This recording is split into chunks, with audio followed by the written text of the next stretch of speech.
Good morning, children. Children, I have started this chapter 9. What color is that creature?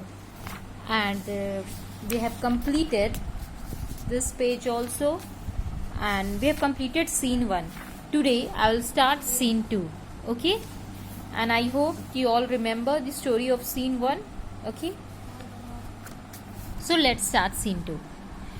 Scene 2. The banyan tree near the buffalo lake in the forest. A hermit is sitting under the tree with his eyes closed. As the three friends reach the scene, the hermit opens his eyes. ये scene कहाँ की है? Banyan tree की है, जो buffalo lake forest में buffalo lake के नज़दीक था. हर्मिट जो है, you can see the hermit as I told you, the religious person, वो sitting under the tree with eyes closed. And as the three friends reach there, जैसे वो तीन फ्रेंड्स वहाँ पहुंचे, the hermit open his eyes. Hermit, welcome Bahadur, Shyamlal and Rajaram. Bahadur, surprised, you know our names? We have never met before. Hermit, with a smile, I also know what brings you here. I have been living in this forest for many years. The creature in question is familiar to me. It does not have the same color always. It is sometimes blue and sometimes red. It can appear brown as well. तो hermit जब वो वहाँ जाते हैं तो hermit बोलता है, welcome बहादुर, श्यामलाल और राजाराम. वो सरप्राइज हो जाते हैं. वो सोचते हैं कि उन्हें हमारा नाम कैसे पता है, क्योंकि वो पहली दफ़ा वो हर्मिट से मिल रहे थे. तो हर्मिट कहते हैं, वो मुस्कुराने लगकर कहते हैं, मुझे सारी चीज़ें पता है. मुझे पता है तुम मेरे पास क्यों आए हो. मैं इस फॉरेस्ट में बहुत दिन से रह रहा हूँ. मैं इस फॉरेस्ट में बहुत दिन से रह रहा हूँ. I am living in this forest for many years. Sorry, मैं इस फॉरेस्ट में बहुत ईयर्स मतलब बहुत सालों से रह रहा हूँ. और मुझे मालूम है कि तुम्हारा जो क्वेश्चन है वो क्रिएचर के बारे में, और वो क्रिएचर का कलर कभी भी सेम नहीं होता है. वो कभी ब्लू, कभी रेड और कभी ब्राउन भी हो जाता है. Rajaram, we were going to kill one another over the colour of this creature. How foolish of us. Hermit, this creature changes its colour according to the place where it sits. It is called a chameleon. It was red when Bahadur saw it. When Shyamlal went to the forest, the chameleon was sitting in the bushes, and it was green then. Rajaram saw it among blue flowers, and it appeared blue to him. All of you were right about the color of the creature.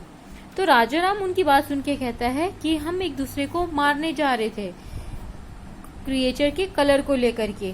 हम कितने बेवकूफ़ है, आपस में ही लड़ने लगे.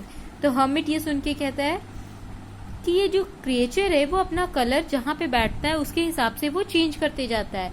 इसे चमेलियन कहते हैं. आप लोग सब जानते हो बच्चों चमेलियन. मुझे लगता है आप सब ने देखा भी होगा चमेलियन, जिन्हें हम गिरगिट कहते हैं. यस. तो इट वॉज रेड.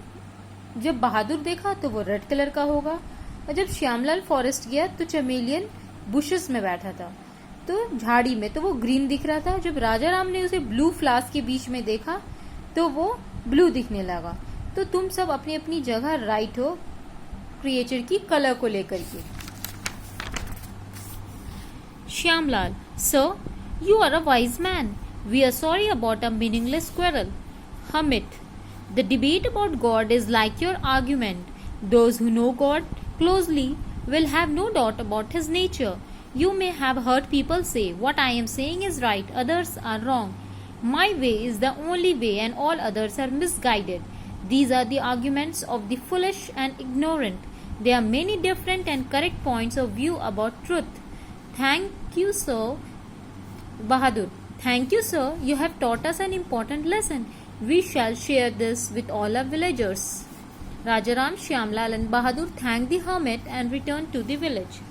अब क्या होता है, तो श्यामलाल कहता है कि सर आप बहुत वाइज मैन है, आप बहुत इंटेलिजेंट है, आप बहुत, और हम बहुत अपने आप में बहुत गिल्ट, बहुत सॉरी महसूस कर रहे हैं कि हम एक मीनिंगलेस मतलब बेवकूफ़ी में एक बिना कोई वजह के लड़ाई कर रहे थे.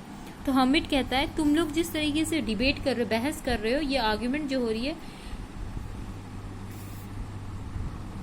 गॉड के बारे में भी जब कोई बहस करता है इसी तरीके का करता है. लेकिन जो गॉड को अच्छे से जानते हैं वो उन्हें उन्हें कभी भी गॉड के नेचर पे कभी कोई डाउट नहीं होगा। और तुम लोगों ने सुना होगा, बहुत लोग ऐसा कहता है कि जो मैं बोल रहा हूँ वही सही है और जो दूसरे बोल रहे हैं वो गलत है, और मैं ही सही रास्ते पे चल रहा हूँ और दूसरे लोग मिसगाइडेड है। मिसगाइडेड मीन्स रॉन्ग रास्ते पे चल रहे हैं। इस तरह के आर्ग्यूमेंट बेवकूफ लोग करते हैं। बहस बेवकूफ लोग और ignorant means those who does not have knowledge, people without knowledge, वैसे लोग, जाहिल लोग करते हैं। और वो हर्मिट फिर उन्हें समझाते हैं और कहते हैं they are many different and correct view about the truth. सच्चाई के बारे में बहुत तरह के अलग अलग और सही सही व्यूज है सबके। हमें ऐसा नहीं करना चाहिए। We should respect other people's opinions and belief. हमें एक दूसरे की ओपिनियन, दूसरों की ओपिनियन और उनकी बिलीफ की रिस्पेक्ट करनी चाहिए। ये सब सुन के बहादुर थैंक यू कहता है हमिद को और बोलता है हम लोगों ने आज एक लेसन सीखा है और ये गांव में जाकर के, विलेज में जाकर के हम सारे लोगों को बताएंगे। और फिर वहाँ से श्यामलाल, राजाराम एंड बहादुर हर्मिट को थैंक कह करके अपनी विलेज की तरफ चल जाते हैं। So student, what lesson do we learn from this play? Yes, what lesson we learn? The lesson we get from this play is that हमें दूसरों की जो व्यू होती है, जो उनकी ओपिनियन होती है, जो उनकी बिलीफ होती है, पहले अच्छे से सुननी चाहिए और रिस्पेक्ट भी करना चाहिए। ये ज़रूरी नहीं होता हमेशा कि जो हम सोचे वही सही हो, दूसरे की भी सोच सही होती है। तो हमें पहले पेशेंस के साथ दूसरे की बात सुननी चाहिए और उनकी ओपिनियन और उनकी रिस्पेक्ट करना चाहिए। उन people's opinion, we should respect other people's opinions and beliefs. Thank you, children.